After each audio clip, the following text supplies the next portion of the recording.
I'm sorry. I planned to show up that night, but if I had found you sooner... It's okay. The fleet found me in the end. He speaks before I can continue, his expression almost devoid of emotion. He's composed. But I thought you said you didn't want to go with the fleet. Something's still off. Kevin managed to avoid being detected even when they did thorough searches. The fleet didn't find him right until... Don't worry, miss. I'll be okay in my new home. I'll miss my sister. I feel like he's been tampered with. His responses are kind of mechanical. Either he's very traumatized and can somehow deal with that, which is not natural for a 10-year-old boy, or he's been tampered with.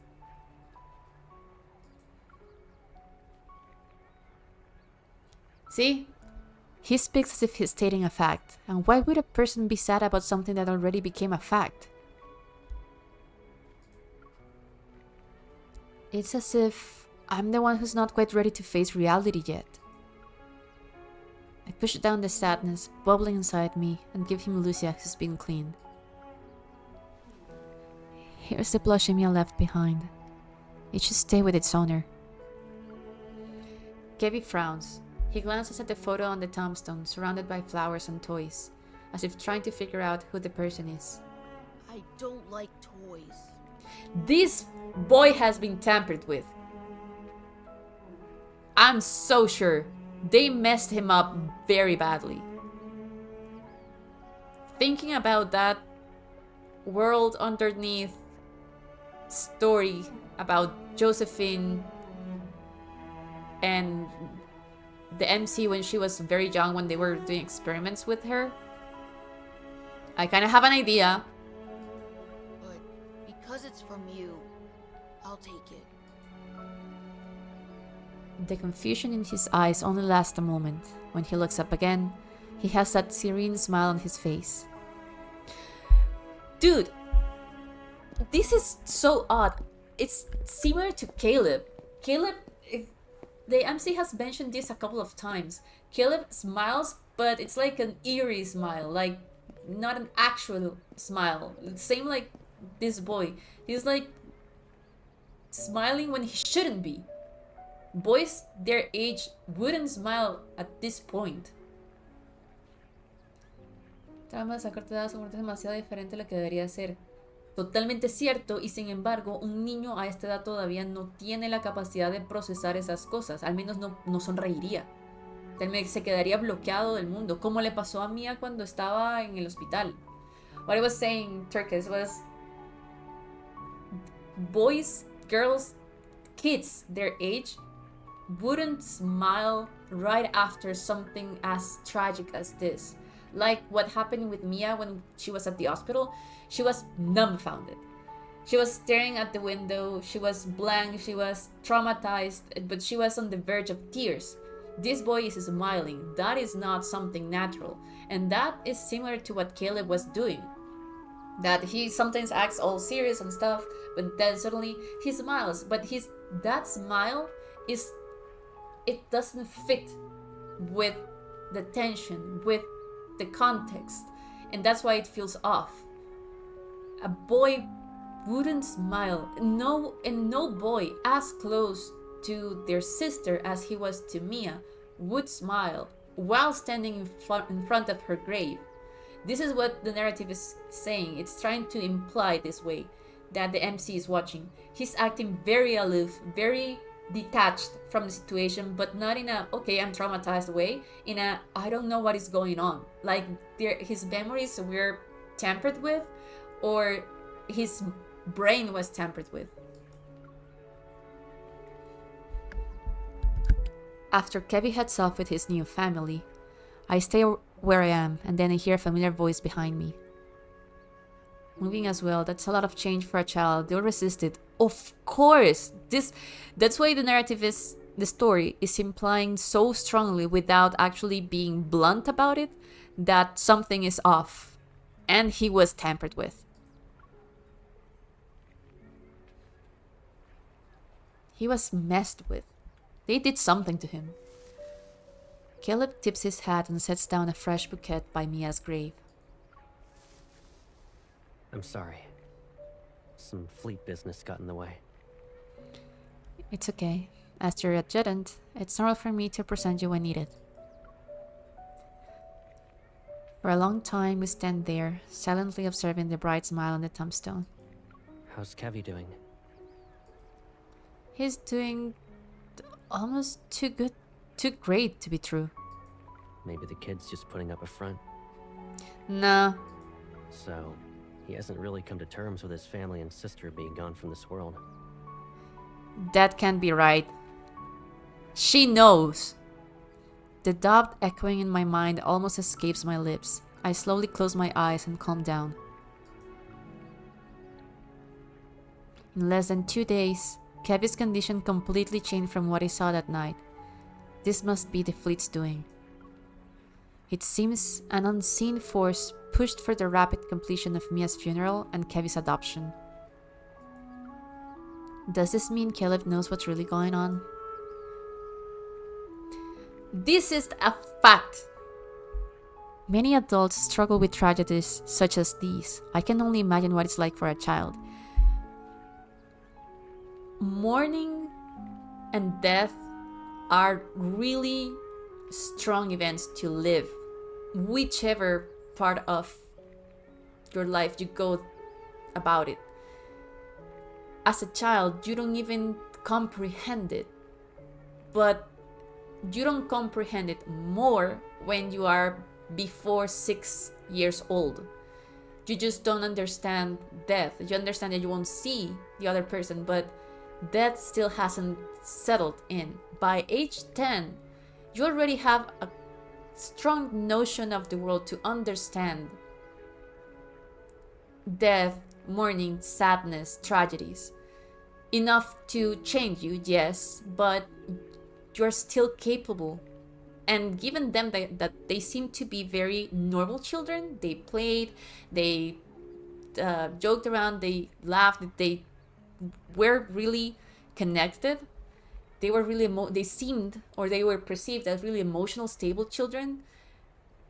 We get the normal kind of behavior with Mia when she's taken to the hospital, but then when faced with Kevy's reaction, that is not normal. They showed us Mia's behavior before as a backup of what is normal, because she was taken at that time under custody and care and everything else. But when they present Kevy again, it is not a normal behavior for a child, like what Mia was displaying. My experience with grief had me out of it for at least 6 months, and I'm in my 30s. 10 years old is right in the space where you understand that what death means, but can't quite process your emotions effectively. My experience with grief as well had me out of it for more than 3 years. Like, when I experienced grief for the first time, I was 23 years old. And that is grief and mourning through death, right?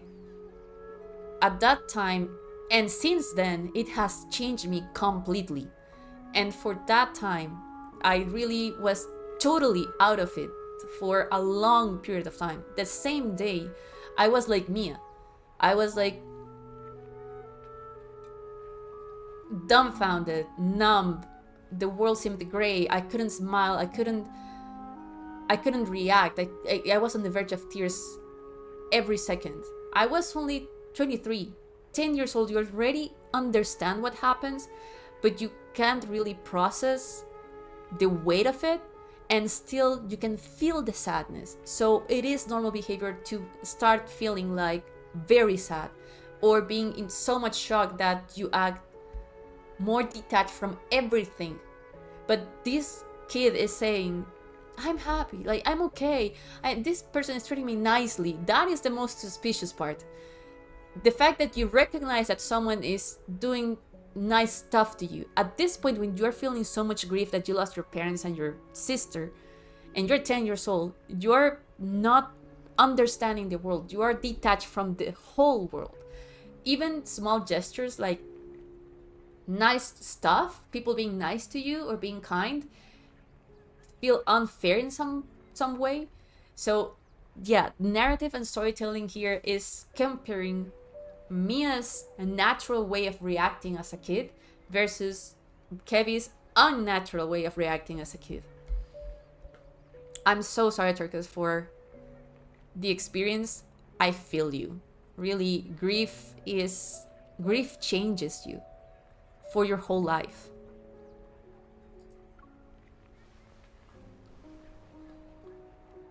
Picking up on what I'm saying, Caleb gives my shoulder a comforting squeeze. He looks like he wants to say more, but he just lowers his head. There's a bit of sadness in his eyes. Don't be too disheartened. Okay? Are you really saying that to me, Caleb? Why do I feel so detached from you? Ever since the explosion, everything has been wrapped up too well. The wind pushes one of the toys near the tombstone. It rolls and stops at my feet. Caleb bends down to pick it up. He dusts it off, and his insignia gleams silver under the dim light. I play with the hem of my shirt and hold back the questions itching to escape my mouth. I've known Caleb for a long time. I shouldn't doubt him without any evidence. Let's go. We can relax somewhere else. Colonel? I think that's one reason this game, and especially Caleb's storyline, is special to me. It's so good at expressing all this. Yes! You're so right! I love it that you mention it, Turkus, because you're so right. This is... It is expressing, it is transmitting grief and psychology involved in all of this very well. The psychology in this game is wild. The communication device on Caleb's wrist vibrates. He grimaces. What is it? No! Me digan más malas noticias, por favor. Please don't be bad news. There's a large group of reporters outside. They're making a scene. I'll see what's going on. Yes, Colonel. Go ahead. I want to spend more time with Mia. Okay. I'll be right back. Caleb, just as he's about to leave, I stop him. I want to ask something. I look into that familiar gaze, letting go of the hem I've been clutching. I smile at him. No matter what happens, I can always trust you, right? Of course. That was a too fast reply. He moves his arm, seemingly about to ruffle my hair. Yet, he stops and instead pats my shoulder. He doesn't want the dirt on his hands to get in my hair. Wait for me. That is a POC narrative, very important to note. For you English speakers, dirt in his hands can mean both actual dirt and figurative dirt. Abstract dirt. The fact that he may have done stuff that he's not feeling too proud about, and he feels like he doesn't have the right to touch her that way yet. I think it's significant that he was so gentle about Mia's grave too.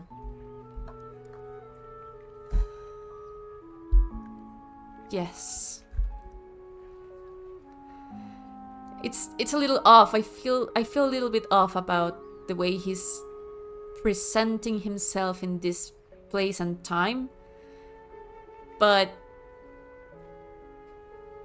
perhaps it's the resistance in me that just can't believe this happened, and I'm kind of mad about this. I need to vent it somewhere, and he's the one in front of me at the moment.